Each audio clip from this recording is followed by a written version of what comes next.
Hey guys, Sneaky Snake here, Brothers in Arms, World of Warships, and today's video we're going to take a look into our next installment in the Community Replay series, and this replay features Caferaca playing in the Tier 8 British light cruiser, the Edinburgh. He's playing by himself, some domination here on the map, Shards. So if you'd like to send a replay into the channel, please send it to BIAworldofwarships, all lowercase, at gmail.com. Please send us the replay file, in-game screenshots, a brief description of the game, and of course, if you'd like one of us to do the commentary on it, please specify that as well. So, the Edinburgh here at Tier 8. This is a ship that I don't believe we've featured on the channel yet, and it is an extremely good vessel in the right hands. Compared to the Fiji at Tier 7, it offers a lot of quality of life improvements. It doesn't improve the number of main guns. It doesn't improve the number of torpedoes, your main weapons that you're going to be dealing damage with. But there's a lot of mini things, things that you don't necessarily consider that really do put the Edinburgh at Tier 8. Now, the Fiji in real life was actually part of the Crown Colony class of light cruisers, which came in development after the Town class, which you see here with the Edinburgh. But the Edinburgh was part of the third group, or the third subclass of those Town class cruisers. And what all this mumbo-jumbo means is that it's outfitted very well in the, like I said, the quality of life stats. So what I mean by that is the torpedoes, for instance, have a range of 10 kilometers instead of 8. They're the same ones you get on the Fiji, but you have that 2 extra kilometers to deal with. You can also put on the Tier 8 concealment equipment slot. It's the 5th one, something that Tier 7 ships don't have access to. So you can get its detection down to 9 kilometers. And if you decide to use the British radar, which you can also use here in lieu of the smoke, which I highly do not recommend, but it also has a range of 9 kilometers. So you're very similar to the Chapayev, where you know that if you're spotted, that a destroyer is within your range. But the most important thing is the anti-aircraft performance of the Edinburgh. You get that rating up to a solid 80-something with a full AA build, I believe. Maybe it's even in the 90s. I just unlocked the ship, but I haven't put my captain in it yet. But what it allows you to do is to get even more aggressive, push in a little bit closer, pop your smoke, and then, if enemy carriers in the game, you'll actually be able to shoot down some planes. So here at the beginning of the game, he's pushed up very aggressively up towards Objective Charlie and secures the first blood of the game with a nice kill on the enemy Moss, the Tier 7 German destroyer. So those AP rounds are very deadly against German DDs, and it comes as no surprise that he was able to melt him pretty quick, doing 7,500 points of damage against him.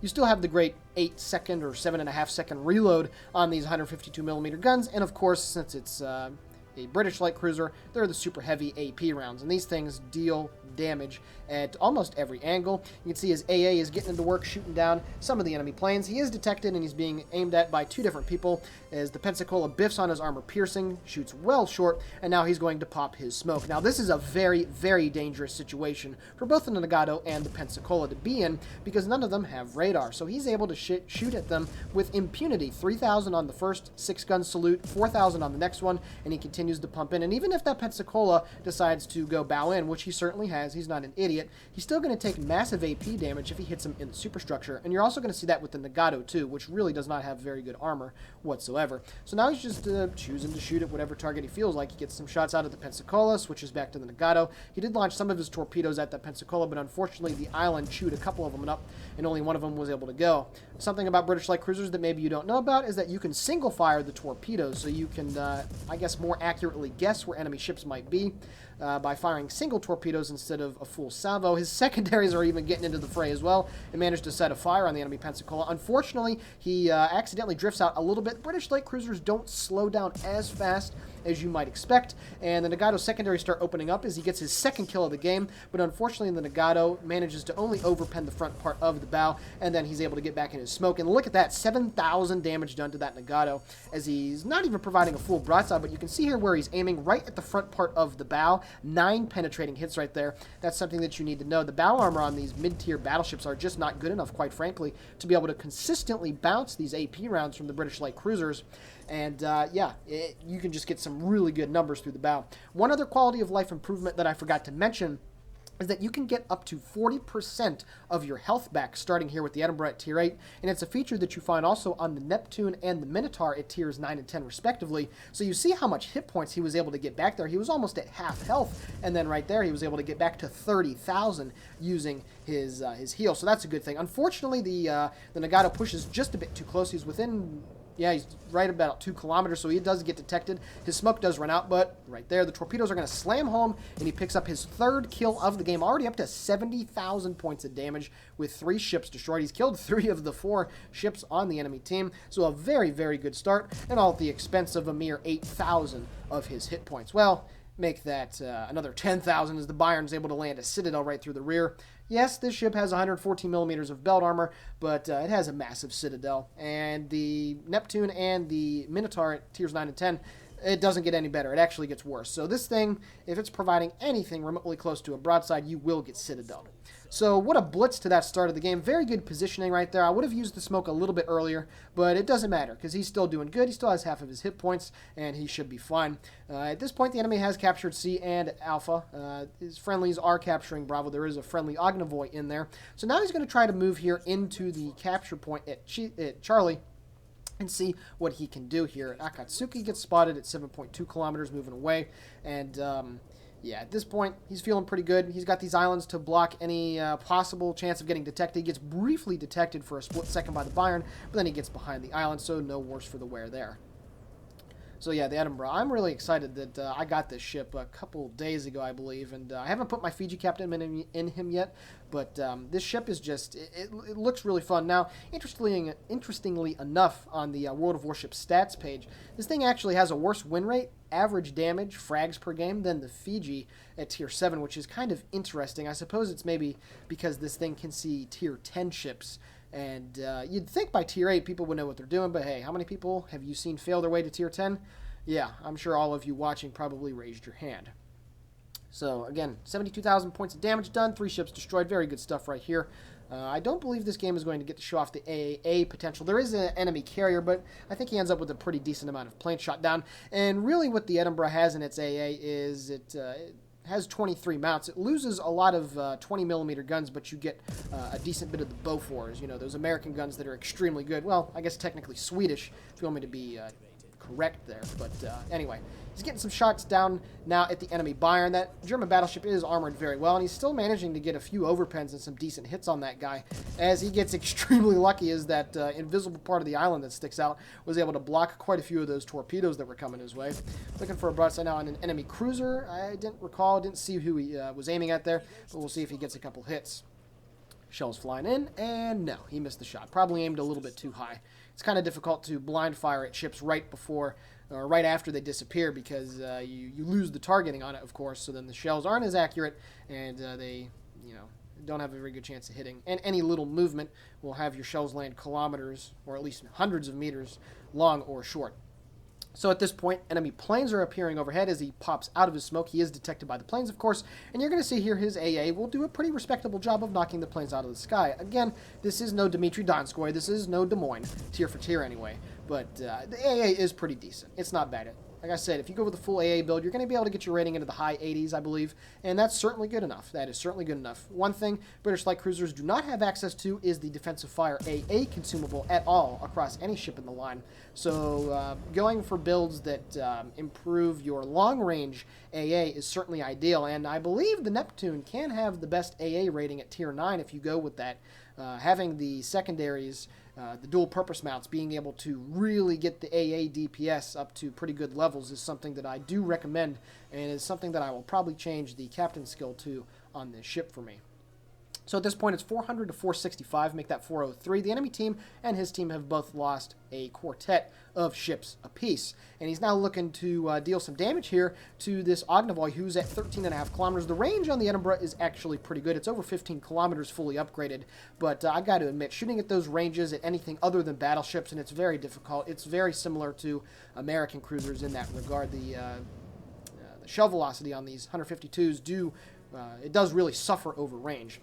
Now what you're going to see here is just the AA potency. Yeah, you shouldn't be shooting AP at an angled-in cruiser, but watch what happens when he hits the superstructure. About 822 damage there, only 2 of the shells hit. But right here, when these shells slam into the Otago superstructure, look at the damage. 1,500 with only 2 of the guns, and then he lands 2,000 with the other. So about a 4,000k salvo. Yeah, 4,000. Yeah, that's right. 4,000 salvo there off of the the two salvos with the forward guns and then the rear guns. So very good stuff as he picks up his 4th kill of the game on that enemy Otago. And now he switches his focus to the enemy New Mexico, who's 8 kilometers away. And he's slowing down at this point, and he will be smoking up at some point. The New Mexico shoots a high explosive salvo at him. And because it's a light cruiser, he actually does a whole crap load of damage, sets 2 fires, and does almost 10k with that full broadside.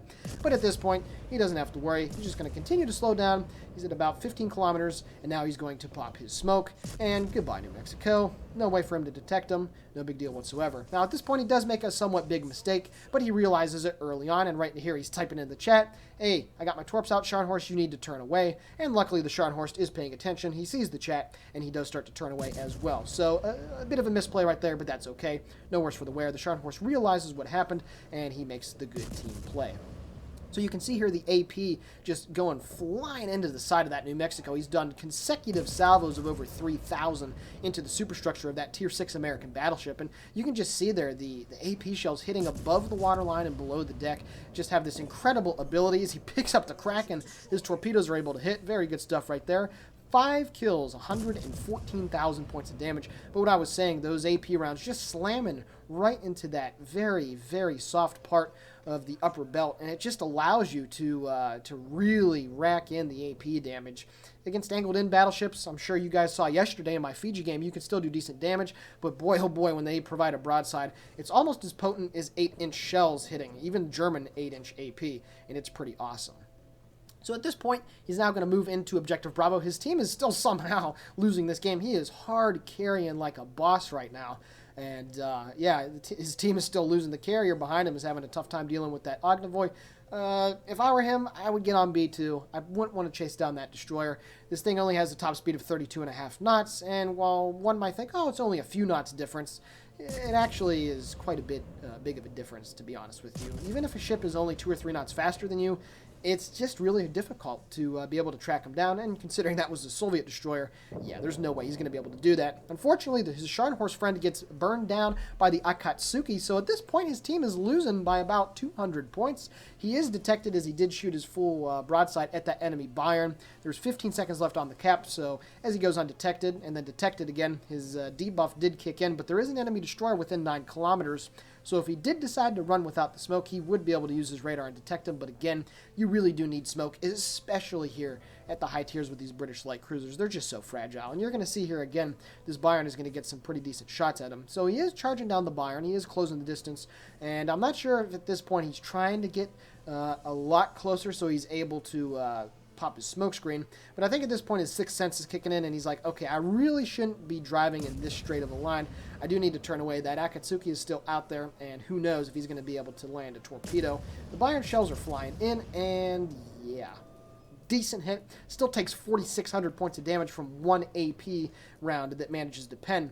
And that right there, even just regular penetrations really do deal those 3, 4, 5,000 damaging hits when you don't get citadels, and those really do add up over time. And I've said really do a lot, haven't I?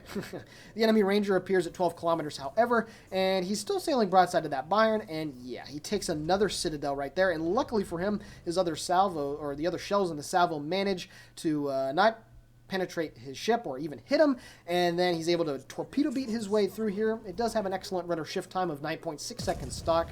And if you do run the rudder equipment, I think it gets below 8 seconds. So it's really easy to be able to turn. 680 meter turn, circle 2 is pretty good for a cruiser. And now his armor piercing is actually getting some citadels on this lightly armored Ranger. So more salvos going out. Very good armor piercing. And even when he's not, that was over 7k right there. He's still providing a broadside to that Bayern though. And this is something where he kind of put himself in a bad position where he has this island on the left where he cannot maneuver, but he's still laying into that Ranger some solid AP. He had an 8k salvo after that 7k, but that one was only 2,400, and the last salvo he's able to get over the island does about 2,000 points of damage. So he's up to 143,000 total points of damage with still 5 ships destroyed.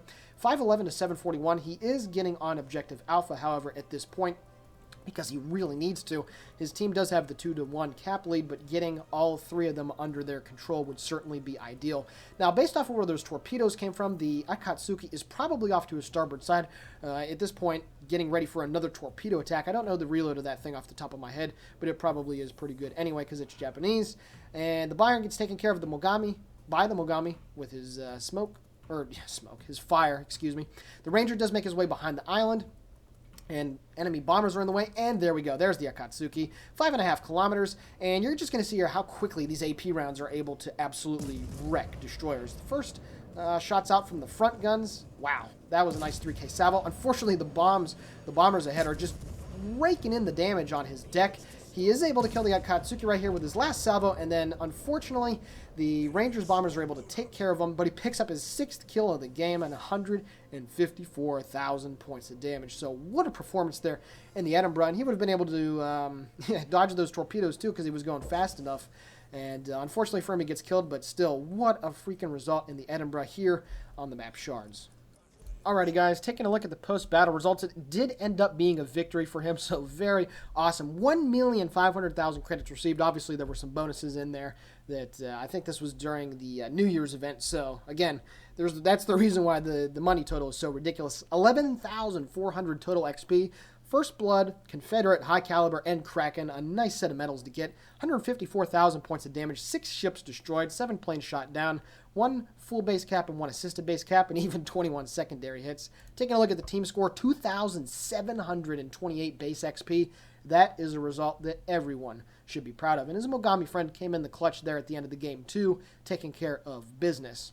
So with that being said, thank you very much, Caferaca, I think that's how you pronounce it, for sending in this replay. A very good showing in the Edinburgh, and shows you just how you can take advantage of these British light cruisers here at the high tiers. So again, thank you very much for sending the replay in, and I hope you guys enjoyed this one. Sneaky Snake here for Brothers in Arms, World of Warships, signing off. Hey guys, have a great day.